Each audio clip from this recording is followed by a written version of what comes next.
a total head fuck. Fertility and sex are still really awkward subjects to talk about. Historically it has been seen as a women's issue, so it's been massively underfunded because of that. They don't understand how deep this goes and how high the stakes are and how you will do anything to make it work. It's a subject matter that I think in some circles is talked about a lot and in other circles isn't talked about enough or at all. So let's start with a very simple, who are you? What do you do? So my name is Alice Rose and I am a transformative coach, and I started and I became a transformative coach because I went through lots of rounds of fertility treatment and it was all-consuming, very isolating. Can I swear on this podcast? Is it You swear as much as you like. I will. It's a total head fuck. And nobody anywhere had told me how to get through this. And actually at the time, the only real fertility there wasn't really any proper fertility support. I mean, there was like a charity, but they didn't really resonate with me. I was like, what the hell is this about? And so anyway, I sort of eventually turned to personal growth work and self-development, and that was actually what completely changed my life and has stayed with me all this time. So it's been more than 10 years since that all happened, and I now have 3 children of my own.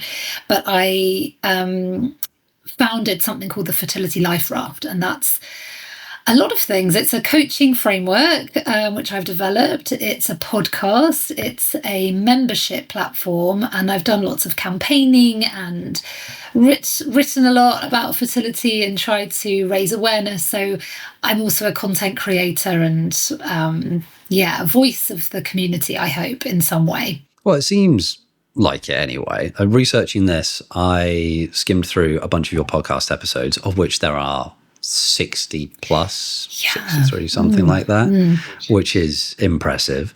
I read you did a really good article on Red magazine about what to say to friends struggling with fertility issues and the like. And I will freely admit that researching this episode was really, really difficult for a number of reasons. One being I haven't been through that. From a couple of aspects, like my wife and I were very fortunate when we started trying to have a kid. We fell pregnant quite quickly, and also I don't have the requisite internal bits to go through the brunt of it all. And I started thinking, actually, I shouldn't be. I can't do the research for this because I don't have the frame of reference. And this is as much about education for me as it is for anyone else. But it does strike me that fertility and sex are still really awkward subjects to talk about. And they shouldn't be. Why? Well, good question. So I've got so much that I want to respond to already. I mean, one of the first things to say is that fertility is actually a completely even split between female and male factor, and then unexplained. They call it unexplained at the moment. Really, a lot of us in the community try to say that it really is unexplored because there's obviously something going on, and there's a lot of research and evidence now around for men and for how they are dealing with it with their mindset, but also what is going on physically for them. So I've just come back from one of the biggest fertility conferences in Europe, which is called ESHRE. So that's the European Society of Human Reproduction and Embryology. Thousands of people go, and all you talk about is fertility for kind of 4 days, and it's very normal to talk about eggs and sperm, and I think actually sex doesn't even really come into it. Almost at that point, we're just talking about healthcare. We're talking about reproductive reproduction, and we're talking about how we make that happen. But why is it such a taboo sometimes for so many people? Well, where do I start? I mean, the thing is, I think one of the first things to say is that historically it has been seen as a women's issue. So it's been seen as it's been massively underfunded because of that. Therefore, actually, although IVF was established more than 40 years ago now, a lot of the development hasn't moved on as much as it should have done because of that underfunding, because it's been seen as a women's health issue, which is a systemic, gendered equality issue. You're not telling me there's gender inequality, surely? I'm afraid I am, Dominic. No. So obviously that is it's a horrific. major issue in the community, because actually not only is it, has it been underfunded, although that's hopefully things are changing, it also means that the brunt and the burden of the mental load of learning about your fertility, making your appointments, making the lifestyle changes, doing all of that stuff falls on women massively. And that's also terrible for men, because they then feel isolated, they don't know what to do, they feel helpless, they're not talking about it. Across the board, it's not good. So to answer the question, why is fertility and sex such a taboo subject?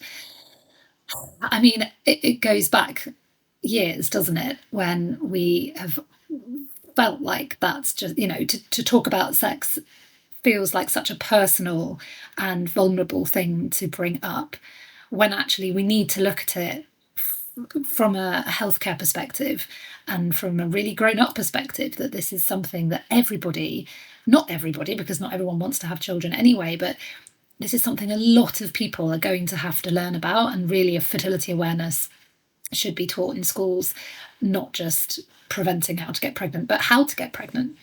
Yeah, and how to do it constructively and positively, and what to do when you find that there are challenges wrapped up in it.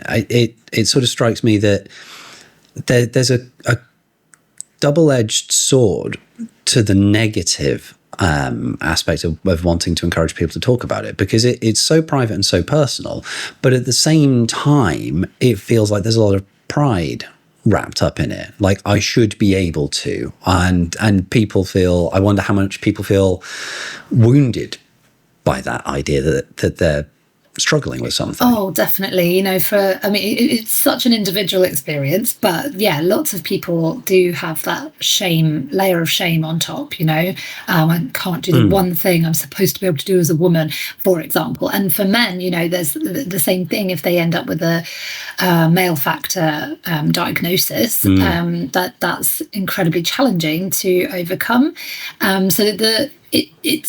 It's quite a unique healthcare issue, and that there's nothing that kind of seems to have such a layered impact on people's mental health, on their social circles, on their finances, on work, ability to work, with this layer of kind of, like taboo and stigma, but also people just don't get it. And that's a huge problem for people who are going through fertility. People have, all kinds of judgments on the decisions that those who are going through fertility might make, even if it's just, making lifestyle changes. Someone, like for example, there's lots of evidence now to show us that endocrine disrupting chemicals are having an issue for our all of us in the ability to reproduce. They're affecting the way that our bodies work. So people might decide to, only use, what they are trying to research as toxin-free products, for example. But people have, will come out with their judgments about that and tell them that, they're idiots for thinking that's going to make a difference and all that stuff. And they don't understand how deep this goes and how high the stakes are, and how you will do anything to make it work. And to you read something on the internet that says to you, if you stand outside on a full moon and chant 3 times that I will get pregnant, then it will get pregnant. You'll do it. You'll do it all, because the stakes are so high. Yeah, and that's I think that's a really important part to highlight, is there's the medical aspect to all of this. There's you can go through and have fertility treatments, and you can go through rounds of IVF and all of the, frankly, miraculous things that we seem to be capable of now that are genuinely insane in how amazing they are. But there's the mental aspect and the emotional aspect. And your article on Red talks about like the roller coaster of hope and grief, and you're constantly building up this, maybe this time, maybe this time, maybe this time, maybe we could. Even if you're trying not to, you can't get away from that. And then when it doesn't, there is no, that, or at least I assume there can't be a bigger emotional crash to then feel like you want to go through it all again. Yeah, it's absolutely exhausting. I mean, most of my members and clients are basically exhausted because of that roller coaster, and you don't know when it's going to end. You have no idea. You really don't know. And then even when you start IVF, that we're sort of there's an assumption for people who aren't really in the world that IVF is the answer, is the magic answer. But of course, it doesn't always work first time. And for a lot of people, it doesn't work at all. So we sort of go into it thinking, right, here we go. We've reached this point now. This is definitely going to be it. So to pick yourself up from that is really, you really do have to work hard at your mental health, at your support, and all of the other things that you're doing. So it's really, really tough. That grief. I think people get disappointed very easily, just generally in their regular lives, when things end or things go wrong. But when there's so much riding on it, it's and I think people who haven't gone through it, of which I am one, miss so much detail. And it's not just, oh, I'm going through a round of IVF, maybe I'll have a child. You're pinning your literal entire future life hopes and dreams on something that's out of your control. Yes, exactly. And and then when it doesn't happen, the grief is, can be really all-consuming and just completely floor you. And then you'll get people being like, oh, well, never mind, try again. Or, oh, you're starting IVF, that's so exciting. And you're like, no, you don't understand. I am literally in a black hole of despair, or, whatever, wherever they are. Having said that, just to say, people really do experience this differently, and actually with a lot of support, with a lot of inner work, you can approach it in ways which are self-compassionate, in ways that allow you to understand how to release some of that control. You can be in communities that are incredibly supportive while also offering you the tools to foster resilience and nurture that sense of empowerment, even when things don't work out. So there are ways through it, but there's no getting away from the fact that this is an incredibly challenging experience. Most people don't get it if they're not part of it, which is understandable. No. But this is part of my work, part of lots of us in the community who are trying to raise awareness is simply to try to explain. You don't need to fix. You don't need to offer any platitudes. You only need to say, I'm so sorry, that's really fucking shit. That's it. That's all people really want to hear. I'm good at one bit of that, which is the swearing. I could definitely do the swearing part. As a person, I am absolutely dreadful at not trying to fix things. I always want to, I'm the human that wants to find a solution. And speaking to anybody about it, and just being able to do that, like just to step back and say, what you're going through is absolutely fucking awful. I'm so sorry it's happening to you. And then just shutting up. Yeah. You can come and talk to me if you want to. I am here and I will check in when I can. But it must be the literal worst kick in the proverbials when someone who already has a child says to you, you're having trouble. Okay, I'm here. You can talk to me if you want. And the people you probably want to talk to are not the ones that have kids or are announcing that they're about to have kids. That must really suck. Do you know what? I think it depends on how people are showing up for you, because a lot of the time, I actually think it's less about whether or not they have kids or they're announcing, and pregnancy announcements is a whole other topic, but I think it's more around that connection piece. So even if somebody had 5 kids, if they were able to hear me and hold space for me in that moment, that's actually what matters, because there's no, and one of the worst things that people can say who have children is that, oh, do you want one of mine? That kind of thing.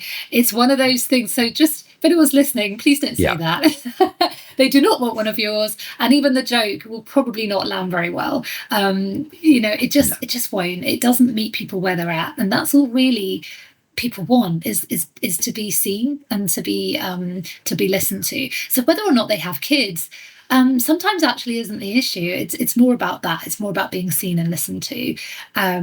Pregnancy announcements can be really difficult. Even if that person has done all the inner growth work in the world, and I'm a transformational mindset coach. Like, this is what I do. It doesn't matter. People are still human. People are still going to have a physical reaction often, which is something they actually can't control. That's something that is a unless you've done an insane amount of kind of higher self-work kind of thing, where you're able to sort of be on this higher level of enlightenment. Like, yes, you might reach that occasionally, but really your mind and body are going to probably go into like fight or flight mode without you even meaning to, because that's just a response that happens, and that your body will be flooded with adrenaline and cortisol, and at the same time you are expected societal expectations of amazing, congratulations, so happy for you. And of course they are, 90% of the time you actually really are so happy for someone, but at the same time you're dealing with this oh gosh, a heartbreaking punch in the gut feeling. So to hold both of those things at the same time, I just have the most enormous respect and compassion for people who are dealing with that. But it's also hard on the other side, and I've been there.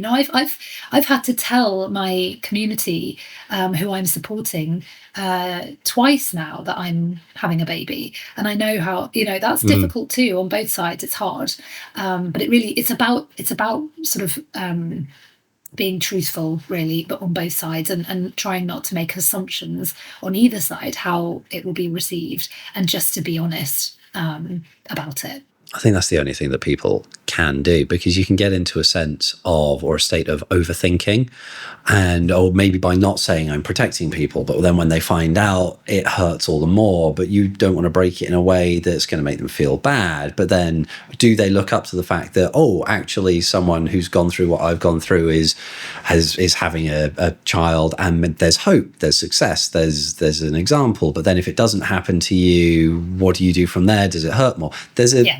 You can go down this whole rabbit hole of should I, shouldn't I, and what ifs, when actually I think a lot of people do. You're completely right in what you say in that article on Red.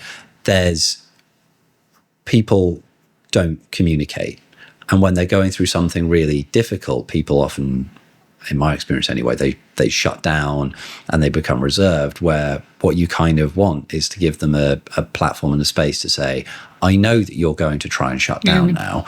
But if you don't want to, if you just want to sit with someone and not say words, if you want to sit with someone and cry or shout or talk about the hopeful bits, then give us a call. Go for a matcha tea, or I don't know what the best thing is, or the full ignorance. I was going to be like, we'll go for a beer, but you can't, because that would be unwise. It's a challenge. It is a massive challenge, but just the fact that we're having this conversation is really great. And it's been a challenge for me, like ever since I've started talking about this years ago now, just to get outside of the fertility bubble, where we all know this stuff, and we go on each other's podcasts and we talk about it, and that's great, but really it's about getting outside of that. And that's something that I will always strive to continue to do. So it's I have a lot of gratitude to anyone who is open to hearing the conversation and who is ready to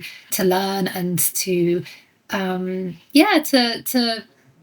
to shift their perspective maybe, and to understand what that's like. And yeah, it's so hard, because at the moment, you know, and there are people really working hard to change this. This is just incredible work going on. But, you know, at work, it's, for many places, it's still seen as a elective procedure to go and have IVF. It's not, you know, it comes under the same category as like a cosmetic surgery, which is insane, because it's healthcare, and it should be, people of course should have time. There's an article, I think last week, one of my good friends in the industry, Becky, who founded something called Fertility Matters at Work, has you know, led the change on research and studies, and it's you know, there needs to be a change in the law to make sure that everybody gets the time off that they need to go and get their you know, to go and do it. People do not choose to go and do,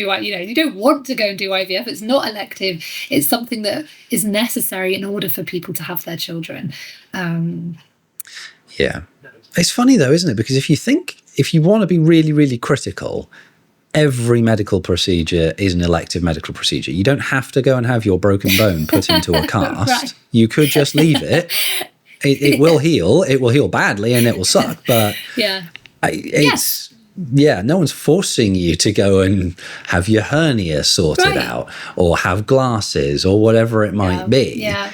It's all a choice, but we view those things very, very differently.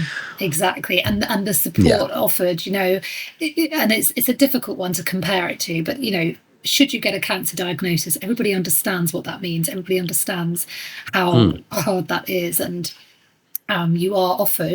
you should be offered the correct support. You get a fertility diagnosis and you're told to relax, you know, and you're told to go on holiday, or that your cousin actually adopt, or just adopt. You know, it is so far apart from being, it's so far away from being understood. And that you know, it's definitely improved, I think, since I started doing all of this, but it does make you wonder, when are people going to understand this to the level that it needs to be understood at? Because we've been working now for years, you know, to try and educate, and it takes a long time to get this cultural shift in understanding what it means, how it impacts people, how people need to be supported, and what the answers are, you know? Yeah. And to make it part of the fabric of our society and our culture to the level where nobody asks a question. It is just accepted that is a medical thing that people go through, and an emotional thing, and a mental thing. Yeah. And that is part of life. Absolutely. And a financial thing, because we live in a country where there's an NHS postcode lottery, which is insane. You know, it depends whereabouts in the country you live, to see what sort of treatment you'll be eligible for. Really, that's it. Just it's about where you live, which is crazy. So for lots of people, they'll end up going privately, with spending money they don't really have, to just try and it's on such a countdown. You know, it's you really need to do it in that certain window of time. It is the most time pressured form of gambling. That you can find, that has such lasting impact, because you don't, in one weird way, it would be a lot easier to make those choices if you knew what the result was going to be. If it was guaranteed you're going to pay X amount of money, and at the end, guaranteed you will have a baby, you might think, all right, well, we'll figure that out. But because it's still, whatever it is, 30%, 40% effective at the moment? It really varies across lots of different things, you know, how old each partner is and all the rest of it. So, but it's certainly not a guarantee. Yeah. What can people do then? We'll round this up with this 10-minute Tuesday interview that has now lasted for 24 minutes. They all do. I'm just going to dump the 10-minute Tuesday thing and do 40-minute interviews for all of these. It's a whole chat I need to have with our producer. What can people do? Well, I think if you're at the beginning stages, just getting as much info as you can. So going on to something like the HFEA or Fertility Action, which is a new charity, and they're doing fantastic work, have a good, sort of starting off point. If you're, in it and you're going through rounds and you're beginning to lose your mind, then that's where I come in. So I am Fertility Life Raft. I will scoop you up. I will give you the tools. I will create, I've got the community. We're very established and trusted space in this industry. It's an industry. So that it's knowing where to go and who to turn to, and there's lots of fantastic podcasts. Listen to Big Fat Negative, which is a fantastic fertility podcast as well, and you'll begin to learn how to get the right support depending on what your circumstances are. We'll try and grab a couple of links, stick them in video descriptions, just so people have something to click on them, and hope that everybody gets something positive from this. I hope so, yeah.